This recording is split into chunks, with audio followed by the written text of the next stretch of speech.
নাটোরের বরদেহা গ্রামের মেঠো পথ ধরে টান টান করে টানানো একটি দড়ি, এক হাতে লাঠি ভর করে আর অন্য হাতে সেই দড়ি স্পর্শ করে একজন ১২০ বছরের অন্ধবৃদ্ধ পা ফেলছেন মসজিদের দিকে। বার্ধক্যের সীমাবদ্ধতা কিংবা অন্ধত্বের বাধা তাকে আটকাতে পারেনি কখনো। স্রষ্টার ডাকে সাড়া দিতে যার হৃদয় ব্যাকুল তাকে আটকাবে কে? তাই কিছুই আটকাতে পারেনি আব্দুর রহমান মোল্লাকে।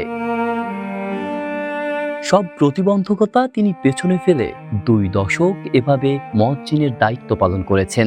দৃষ্টিশক্তি না থাকলেও তিনি পথ দেখিয়েছেন সৃষ্টিকর্তাকে কিভাবে ভালোবাসতে হয়। তবে পৃথিবীর পথের যাত্রা শেষ করেছেন এই মুয়াজ্জিন।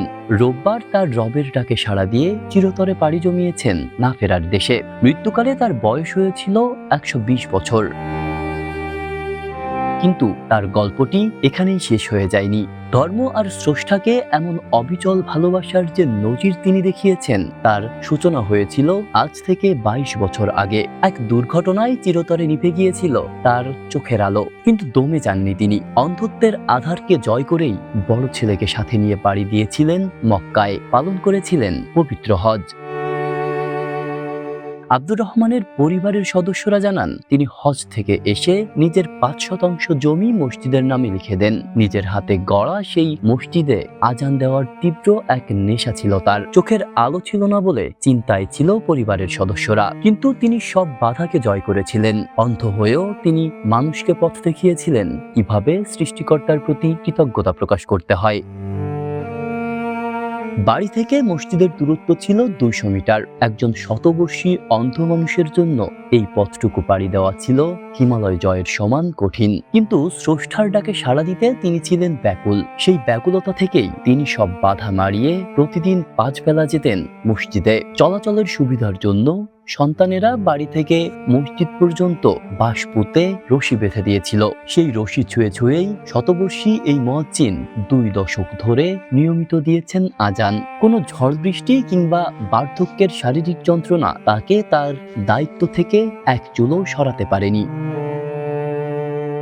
২০২৪ সালে তার এই একাগ্রতার কথা ছড়িয়ে পড়েছিল পুরো দেশ জুড়ে। মানুষ অবাক হয়ে দেখেছিল কিভাবে কেবল একটি দড়ি আঁকড়ে ধরে একজন মানুষ জান্নাতের পথে হেঁটে যাচ্ছেন।